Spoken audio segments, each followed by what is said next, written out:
Assalamualaikum warahmatullahi wabarakatuh. Assalamualaikum warahmatullahi wabarakatuh. Ustadz, saya mau bertanya perihal perbedaan pendapat terhadap Al-Fatihah itu dibacakan saat menjadi imam, itu dizaharkan atau disirkan ketika maghrib ataupun isya.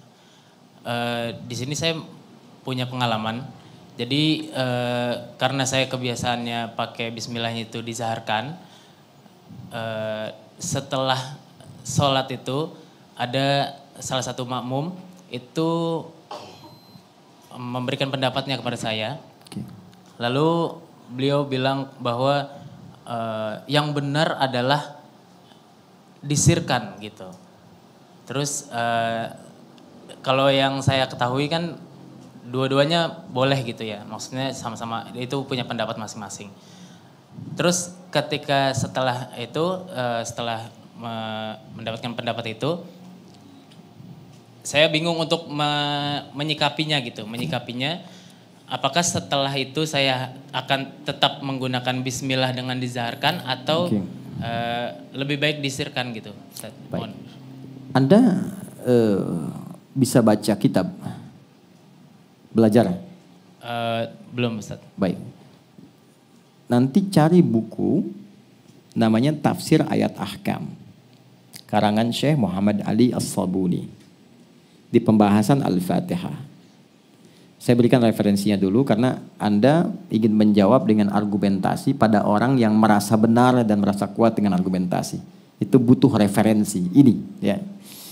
Di situ nanti akan dibahas tentang pandangan terkait Bismillahirrahmanirrahim dalam Al-Fatihah, apakah dibacakan keras, jahar, ataukah silent, dia sir. Singkatnya, ada yang meriset 70 hadis terkait Bismillahirrahmanirrahim dibacakan dalam Al-Fatihah. 70 hadis ini bersumber kepada Nabi dibagi 4 bagian, 4 cara. 4 cara ini muncul awalnya saat Ibnu Abbas, sahabat kecil belia, itu bertanya pada Nabi SAW, "Ya Rasulullah, apakah Allah tidak menurunkan satu ayat yang memisahkan surat satu ke surat yang lainnya sehingga tidak diduga semua surat itu nyambung?" Ya, jelas ya? Jadi Al-Fatihah ke Al-Baqarah, ke Ali Imran, ke An-Nisa terus. Maka pertanyaan itulah kemudian yang melahirkan turunnya Bismillahirrahmanirrahim. Sejak saat itulah setiap surat itu selain surat At-Taubah ya, itu semua dibuka dengan Bismillahirrahmanirrahim. Asalnya untuk pemisah antara surat satu dengan surat yang lainnya. Jadi apa tandanya Al-Baqarah selesai, Bismillahirrahmanirrahim, muncul surat baru Ali Imran. Jelas? Nah, ketika Al-Fatihah dibacakan oleh Nabi, cara baca Nabi itu dengan Bismillahirrahmanirrahim ada 4 cara dan ini 70 hadis. Cara pertama, beliau bacakan jahar, Bismillahirrahmanirrahim. Jelas? Cara kedua, beliau bacakan sir, silent. Bismillahirrahmanirrahim. Alhamdulillahi Rabbil Alamin. Ingat, kalau silent, sir, jangan tempelkan di mic. Cukup kita yang dengar. Jadi nggak usah kasih tanda ke belakang. Bismillahirrahmanirrahim. Alhamdulillahi Rabbil Alamin. Itu namanya jahar juga. Ya kan? Silent. Yang ketiga, nggak dibaca sama sekali. Sebelum tadi kalimat Bismillahirrahmanirrahim turun, kan dimulai dari Alhamdulillah. Makanya ada hadis-hadis viral, saya sholat di belakang Nabi, Abu Bakar, Umar, Uthman, Ali. Bacanya Alhamdulillah Rabbil Alamin. Itu sebelum periode Bismillah turun. Jelas?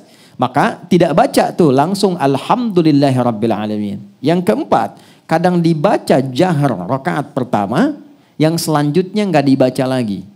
Ya, waktu sholat Jumat, Imam Syekh Sudais pernah di sini imam di Istiqlal. Yang pertama baca Bismillah dijaharkan, selanjutnya nggak baca. Ya, atau disirkan dalam versi Ahmad bin Hambal. Keempat-empatnya ini ada. Maka 4 ini disebut manhaj. Semua petunjuk dari Nabi tentang cara baca. Kalau kita pilih salah satu, itu namanya madhab. Karena nggak mungkin keempat-empatnya. Ya, coba Anda jadi imam baca. Bismillahirrahmanirrahim. Bismillahirrahmanirrahim. Nggak dibaca sama sekali. Nggak mungkin. Anda harus pilih salah satu. Ketika Anda pilih madhaba ilaihi, apa yang Anda ingin pilih sesuai dengan selera Anda, sesuai petunjuk Nabi, itu disingkat jadi madhab. Maka Imam Syafi'i memilih untuk yang jahar. Prinsip Imam Syafi'i itu begini. Kalau dibaca yang penting Nabi contohkan, ada dalilnya. Kan ada pahalanya daripada nggak dapat sama sekali. Kalau saya jaharkan, makmum ikut dengar, mereka pun dapat pahala. Maka dipilih yang jahar, Bismillahirrahmanirrahim. Imam Malik, Imam Abu Hanifah memilih yang nggak baca. Saya ambil riwayat pertama saja, yang Alhamdulillahirrabbilalamin. Karena dialog di hadis qudsinya pakai Alhamdulillahirrabbilalamin. Maka milih itu. Imam Ahmad datang, saya ambil yang tengah-tengah deh. Daripada ini nggak dibaca, ini jahar, saya ambil yang sirnya saja. Tiga-tiganya ada. Abu Hurairah meriwayatkan jauh sebelumnya, meriwayatkan yang keempat. Baca rakaat pertama dengan jahar, selanjutnya tidak. Empat-empatnya ada dari Nabi. Jelas? Yang salah, yang tidak baca Fatihah dan yang tidak sholat. Paham?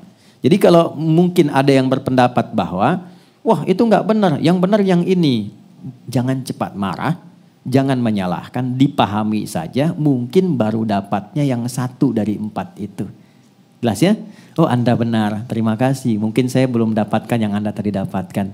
Baiklah, saya akan belajar lagi, nanti saya pelajari, mudah-mudahan dapat seperti Bapak tadi. Lalu ketika Anda besoknya datang, bawalah yang keempat-empatnya tadi. Pak, kok saya dapatnya 4 ya gitu. Jelas ya? Itu cara terbaik, itu disebut hikmah namanya. Quran surah ke-16 ayat 125. Ud'u ila sabili rabbika bil hikmah wal mau'izatil hasanah wajadilhum billati hiya ahsan. Kalau ada orang keras di hadapan Anda, jangan nasihati. Karena dia akan bertahan dengan mengatakan, saya sudah paham ini dari awal. Dan jangan berdebat. Tapi datanglah dengan hikmah yang memberikan kesan mendalam supaya ada kesadaran yang baik pada dirinya.